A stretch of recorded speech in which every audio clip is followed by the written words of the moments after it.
was trying to snap me. He said, I beg, you cannot snap me. I said, outside the bank, not even inside the bank, outside the bank premises, outside their front fence, not inside, front fence, outside. I said, I'm not in the bank. What's the problem? Then I changed, I go, police me, I go slap, I was angry. So some people, they were not like, what did happen? Why are you harassing him? No worry, some people go stick on the call. More people are now coming. So that guy announced I was still waiting for him, the person inside the GT bank. I didn't know all this while. Now delay tax this. Immediately he came outside. We just enter car. As we enter car, as I just make the turn, boom, motor just brackets me, come on, gone, brack. Open door, if you hear me, I'm under arrest. My mother, the shout, they just crack gun, face my mother, crack gun, face the guy ready for front seat. That one did the shake.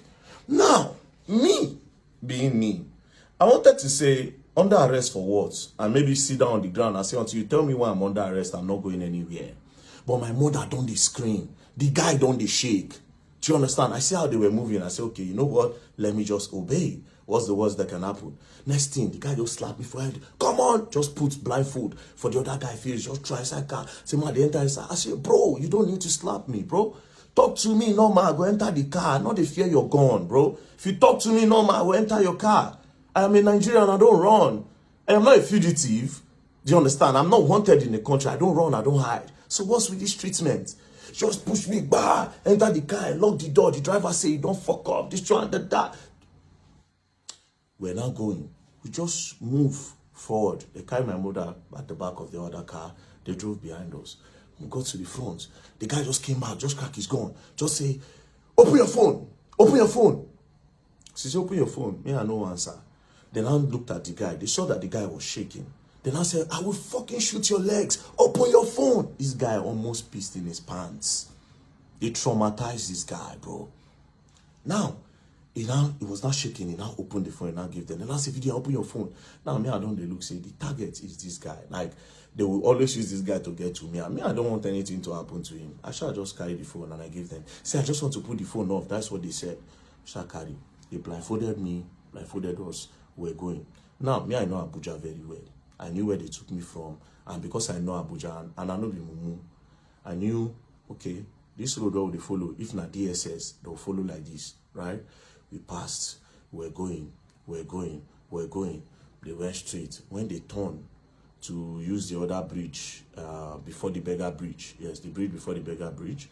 When we turned, that is Mabuchi Bridge. When they turned down, they were still going. My eye, I just Efcc. I closed my eye, I know they see anything. We're moving. Then we now got to Beggar Bridge. I know Beggar Bridge from the sound and the noise. I think that was where they dropped my mother off on the road. We now move. When we're going, I was wondering which place where will they go? They can't be taking me to Area 1. No headquarters there, Area 1. Then next thing, we now got to the stadium area. They now turned. When they turned by City Gate, I said, are we going to, in my head, I was like, are we going to the Air Force Base? What do you want to do for Air Force Base? Like, are we going to the prisons? Are we going to Kuje? Are we going to... No, for Kuje, they need to pass a judgment. I need to be convicted. And I was just thinking. Then immediately, they took a turn. When they took a turn, I knew we were going to Efcc. Now, when we got there, they blindfolded me. And boom, took inside. And we went upstairs straight to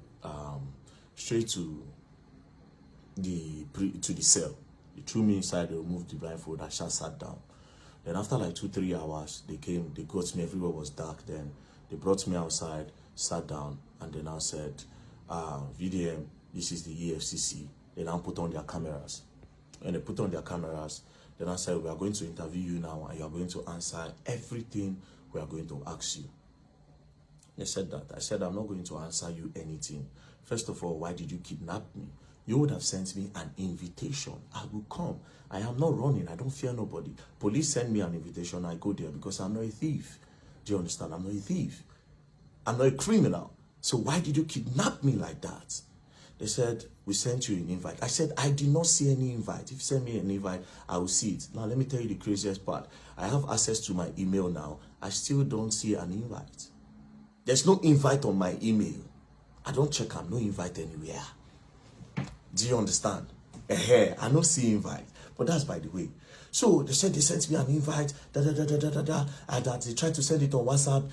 My WhatsApp is blocked. They tried to do this, they tried to do that. I said, bro, you kidnapped me and you traumatized my mother in front of her. You were cracking gun in my head, cracking gun to her head and everything. You can't do that. Do you understand? Send me until you show me an invite.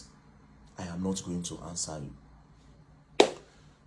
They returned me back to the cell. That was on Friday. Saturday, Sunday, nothing happened. On Monday, we came down. Do you understand? Now, let's go back to Friday. While we were with them, they said, and your lawyer is here. Your lawyer just came. I said, my lawyer just came. How? So you know my lawyer. Why didn't you send the invite to my lawyer since you could not reach me? Since you say you have tried every means, you could not reach me. Why didn't you send it to my lawyer? Why you declare me wanted? Do you understand? Why you declare me wanted? Say, we don't send an invite, come. Now he's wanted. Do you understand? It would have made sense. So obviously something fishy was going on. Do you understand? But I don't want to draw any conclusion now. But something fishy was going on. At the end of the day, I was kidnapped. So they took me inside. I stayed. On Monday they came. When they came on Monday, now so everything starts. Let's say, very dark man. Now, I was expecting that they will bring a petition to say, this is a petition, this is what you did, XYZ, this is what you did. Let me say a petition. I now noticed that these people did not have a petition. There was nothing, there was no petition against me anywhere. Again, I now noticed from the way they were asking the questions, I now knew that these people don't have anything on me. They are trying to discover now. They are curious. They are trying to discover. And I say, wait, there's no problem. They are not just happy the way I was bashing them online. That was my conclusion. I said, these people are not happy the way I was entering them online. That's their problem. Calling them corrupt and everything, it affects them. That's the problem. But again, the way I was moved, another thing that I believe up to now, it is political. But I'm not going to say, you understand? Won't move. I won't say nothing, right? So they started with the first question. They brought out this picture. They say, can you identify the people in this picture? I said, this picture, I don't know anybody here. The only person I can identify is Peruzzi. Say, do you know this man on the left? I said, I don't know him. They said, do you know this other guy that is close to you wearing the jeans? I said, I don't know him. They say, you don't know this guy? I said, I have never seen him in my life. They said, okay. So, who is Peruzzi? I said, Peruzzi is an international musician. He's a very big star. Peruzzi is a star. You understand? So everybody knows Peruzzi. So, okay. Now you say you don't know this man. I say, yes. So, okay, so you are holding money here and you have sprayed money. Naira mutilation. I say, well, how would you know I sprayed money? The fact that money, what you call money is on the air, does that mean I sprayed it? Secondly, how are you sure that I am holding money? He said, so what are you holding? I said, it is prop money. Say prop money. Say prop money is fake money. I say fake money is an intention to have the real thing. Do you understand? Then faking it is fraud. So it is not fake money. Looks like money. So I will call it replica. They say, no, it's fake. I say it's replica money. You understand? They say, okay. So prop money. Where did you get the prop money and how much did you buy it? I said, prop money. I said, I didn't buy it. I said, for Lagos, so it's on the traffic. I just did for traffic lights. I see one guy. The guy said, very dark man. I said, what are you holding? I don't sell money for Lagos. Nothing one I know they do for this Lagos. Then he said, no, this is prop money. That they use it in acting and shooting skit and everything. You understand? I said, let me see. Now dash me bundles. And that is what we have on the picture. So that is not money. And I said, okay, I should write it down. I wrote. Then I said, I don't know this guy. Say, yes. They say, that is Kokopi. I say, ooh, this guy is Kokopi. Say, yes. I say, no, this is not Kokopi. Because this person looks angry. His face is not arranged for me to know this is Kokopi. But to me, this is not Kokopi. And I don't know him. Now I say, okay. Then I brought the video of Kokopi when he was on fire. When I did direct. Then I said, who is this? I say, this is Kokopi. I know this person. I'm my guy. Do you understand? So this is Kokopi. They say, then this person is who? I say, I don't know this guy. But I know this one. And I say, okay. So this person here is also holding money. Where did he get it from? I say, I gave him the prop money. They say, but you say you don't know him. How did you give somebody that you don't know prop money? I said, the person, it was in the moment. And when you are in a moment, you can do anything. So I just wanted my picture to be fine. So I just gave him. And then we used the prop money to make the picture final. I said, okay, no problem. I wrote that. Then I brought Mercy Chinwo matter up. Mercy Chinwo and Easy T. Then I said that all the videos I make, that they pay me to make them, particularly in the case of Mercy Chinwo and Easy T. I said it is an insult to me that they would think that people pay me to make video.